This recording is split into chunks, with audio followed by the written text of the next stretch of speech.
UFC Fight Night, and welcome to the program, Chelsea Chandler. Chelsea, how are you?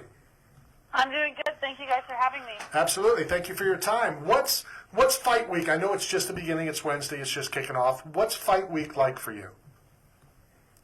Fight Week is cutting weight, and taking photos, and relaxing and training, and just getting mentally prepared for the fight on Saturday. While you go through the next couple days, and everybody's always told me the work is done, the reward is Saturday, do you try not to think about Saturday to get through the next couple days? Or do you try to focus, and I just joked with Brian about it, the old Rocky Balboa and Clubber Lang's photo on the mirror, and that he's thinking about the fight. Which do you fall under? I do a little bit of both. I watch film certain times. The other times I'm trying to relax and not think about it. So, I do both. So Chelsea, on your Instagram, it looks like you're pretty into outdoors. You like to fish and shoot. What's your favorite activity outside of the octagon?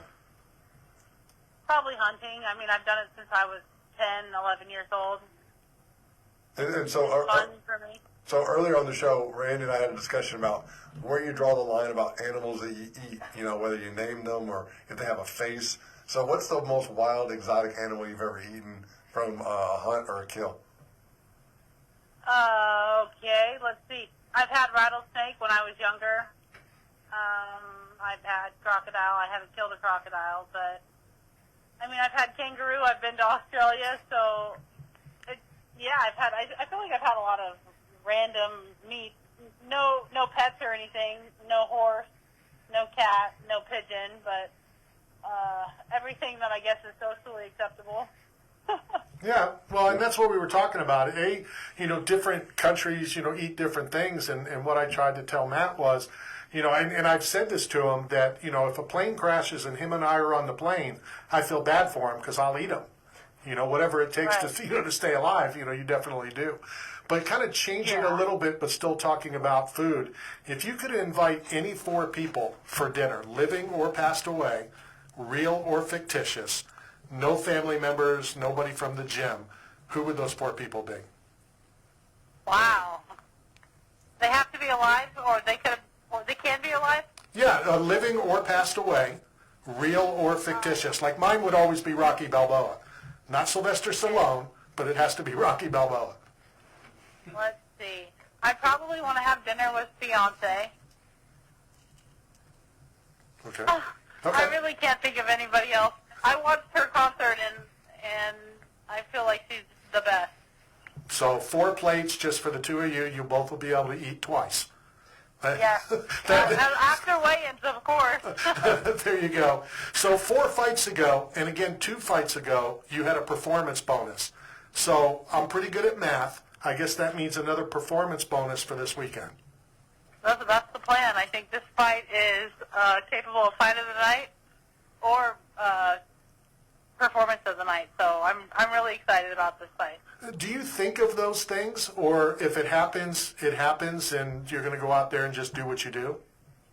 No, I do think of those things. So when I was going to fight Julia Stoliarenko, I watched a lot of her fights, and I was like, she takes a beating sometimes. So I kind of planned, and I figured I was going to get it, and I got it. So, yeah, a lot of it I think is visualizing and things like that and making things happen. Tell us your thoughts on your opponent. Well, I saw my opponent the other day. She does not look like she should be in this weight class. She's pretty small, but she throws really hard. And I feel like she can go the full 15 minutes as hard as possible because I don't think she's cutting any weight. And a lot of the people she's fought have had really hard weight cuts, and you can see it in the fight that they kind of die out, and she turns it up and takes them out. Interesting. Are you a fan of other sports? Sort of, yeah. I grew up playing basketball, so I enjoy, I'll go to a game. I haven't been to a game in a while, but I feel like I know what I'm talking about if I'm watching a basketball game. That's more than my co-host over here, who really knows very little, about anything. How about collecting? Do you collect anything? Do you have hobbies? trying to get the audience to know you a little bit more than they maybe already do. Okay, let's see. Well, when I was really young, I collected Beanie Babies. I still do. I still do. Okay. And then now I collect bodies, I guess. Nice. I like that. Another good one. A couple fighters, and now you're like one of only 3 or 4 that have said that bodies, souls, whatever. They go, when I ask it, it's because I know a lot of people and I've been able to acquire some things for some fighters, but, keeping it on what you do for a living, you're just going to collect bodies. Yeah. What can the fans expect to see, when you get back in the octagon on Saturday? They can expect to see a fast-paced fight, a lot of stand-up, a lot of jiu-jitsu. I think it'll be a well-rounded martial arts fight. Does it matter to you, not that there's really a choice in it, but, whether it's Apex, whether it's a big arena, and how do you prepare for one over the other? Well, there's a little bit of a difference. I feel like when you're fighting at the big arena, it's at the right time, 6 p.m., 7 p.m., later than that. And a lot of my Invicta fights were pretty late in the evening. This fight is at, I think, 2 or 3 in the afternoon. So having my training scheduled around that, making sure I'm having hard sparring at that time were things that I had to prioritize. Because last fight, I was doing 8 a.m. training sessions, and then by the time it got to fight night, I was yawning and I was kind of tired. So I had to acclimate and better prepare this time for